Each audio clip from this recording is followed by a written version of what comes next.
2015ರಲ್ಲಿ ವಿಟ್ಲ ಪಟ್ಟಣ ಪಂಚಾಯತ್ ಆಯಿತು. 16ರಲ್ಲಿ 15-16ನೇ ವರ್ಷದಲ್ಲಿ ಆಗಿರಬೇಕು. 15 ಲಾಸ್ಟಿಗೆ ಆಗಿದೆ ಅಂತ ನಮಗೆ ಬಂದ ದಾಖಲೆ ಪ್ರಕಾರ ಕೋರ್ಟ್ ಆದೇಶದಲ್ಲಿ 2015 ಡಿಸೆಂಬರ್ ಅಂತ ಇದೆ ಆದೇಶ ಆಗಿರುವಂಥದ್ದು. ಆ ನಂತರ ವಿಟ್ಲ ಪಟ್ಟಣ ಪಂಚಾಯತ್ ಒಳಗಿರುವಂಥವರಿಗೆ ಯಾರಿಗೂ ಕೂಡ ಅವರು 94cc ಅದವರೆಗೆ 94C ಆಗ್ತಿತ್ತು, 94cc ಆಗುವಂಥ ಕೆಲಸಗಳು ಆಯಿತು.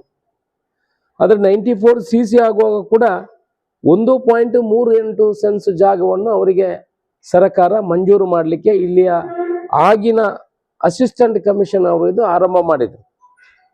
ರಾಜ್ಯದ ಬೇರೆ ಬೇರೆ ಭಾಗಗಳಲ್ಲಿ ಒಬ್ಬ ಸಾಮಾನ್ಯ ವ್ಯಕ್ತಿಗೆ ಮನೆ ಕಟ್ಟಬೇಕಿದ್ರೆ 2.3 ಸೆನ್ಸ್ 2.75 ಸೆನ್ಸ್ ಆದರೂ ಅವರಿಗೆ ಜಾಗ ಬೇಕಾಗ್ತದೆ.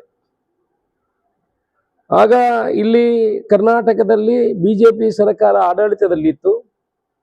ಇಲ್ಲಿನ ಶಾಸಕರಿಗೆ ನಾನು ಕೂಡ ಮನವಿಯನ್ನು ಮಾಡಿದ್ದೆ. ಇಲ್ಲಿ ಬೇಕಾದಷ್ಟು ಜನ ನಮ್ಮ ಹತ್ರ ವಿನಂತಿಯನ್ನು ಮಾಡ್ಕೊಂಡಿದ್ರು. 1.38 ಸೆನ್ಸ್ ಅಲ್ಲಿ ಮನೆ ಕಟ್ಟಲಿಕ್ಕೆ ಆಗುದಿಲ್ಲ, ಬ್ಯಾಂಕ್ ಲೋನ್ ಸಿಗುವುದಿಲ್ಲ. ಆದ್ರಿಂದ ಅಟ್ಲೀಸ್ಟ್ 2.75 ಸೆನ್ಸ್ ನಮಗೆ 9 ಸೆನ್ಸ್ ಸಿಗದಿದ್ರೆ 2.75 ಸೆನ್ಸ್ ಜಾಗವನ್ನಾದರೂ ಕೊಡಬೇಕು ಅನ್ನುವ 2.75 ಸೆನ್ಸ್ ಜಾಗವನ್ನಾದರೂ ಕೊಡಬೇಕು ಅನ್ನುವ ವಿನಂತಿಯನ್ನು ಮಾಡಿದರು. ಆದರೆ ಅದು ಸಾಧ್ಯ ಆಗಲಿಲ್ಲ. ನಾನು ಯಾವತ್ತು ಈ ಭಾಗದ ವಿಧಾನಸಭಾ ಸದಸ್ಯನಾಗಿ ಆಯ್ಕೆಯಾದ್ನ ಆಗ ಎರಡನೇ ಅಧಿವೇಶನದಲ್ಲಿ ಇದನ್ನು ಮೊದಲನೇ ಅಧಿವೇಶನದ 2ನೇ ದಿನ ನಾನು ಅಧಿವೇಶನದಲ್ಲಿ ಪ್ರಶ್ನೆ ಹಾಕಿದ್ದೆ ಮಾನ್ಯ ಕಂದಾಯ ಮಂತ್ರಿಗಳಿಗೆ. ನಮಗೂ ಕೂಡ ವಿಟ್ಲ ಪಟ್ಟಣ ಪಂಚಾಯತ್ ವ್ಯಾಪ್ತಿಯಲ್ಲಿ 2.75 ಸೆನ್ಸುಗಳ ಜಾಗವನ್ನು ಕೊಡಬೇಕು ಅನ್ನೋ ವಿನಂತಿಯನ್ನು ಮಾಡಿದ್ದೆ. ಆ ಪ್ರಕಾರ ಈಗ ಇದು ಎಲ್ಲ ವಿಟ್ಲ ಪಟ್ಟಣ ಪಂಚಾಯತ್ ವ್ಯಾಪ್ತಿಯಲ್ಲಿರುವಂಥ ಎಲ್ಲರ ಬೇಡಿಕೆ ಆಗಿತ್ತು. ಸುಮಾರು 100ರಿಂದ 150 ಜನರಿಗೆ 1.38 ಸೆನ್ಸ್ ಜಾಗವನ್ನು ಕೊಟ್ಟವರು ಕೂಡ ಅವರ ಆ ಆದೇಶ ಪತ್ರವನ್ನು ಇವತ್ತಿನವರೆಗೆ ಪಡ್ಕೊಂಡಿಲ್ಲ. ಅದು ಕಂದಾಯ ಇಲಾಖೆಯಲ್ಲೇ ಬಿದ್ದುಕೊಂಡಿತ್ತು. ಈಗ ಅವ್ರಿಗೆಲ್ಲರಿಗೆ ನಾವು ಸಿಹಿ ಸುದ್ದಿಯನ್ನು ಕೊಡ್ತೇವೆ. 2.75 ಸೆನ್ಸ್ಗಳನ್ನು 94cc ಅಲ್ಲಿ ಪಟ್ಟಣ ಪಂಚಾಯತ್ ವ್ಯಾಪ್ತಿಯಲ್ಲಿ ಅವರಿಗೆ ನಾವು ಕೊಡುವಂತ ಕೆಲಸವನ್ನು ಮಾಡ್ತೇವೆ. ಇನ್ನೊಂದು ವಿಚಾರ ಏನಂತ ಹೇಳಿದ್ರೆ ಆಕ್ರಮ ಸಕ್ರಮ ಮಾಡುವಾಗ ಸುಮಾರು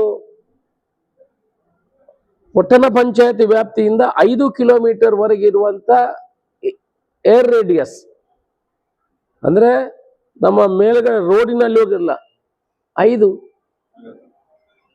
ಇಲ್ಲಿಂದ 3 ಇಲ್ಲ 5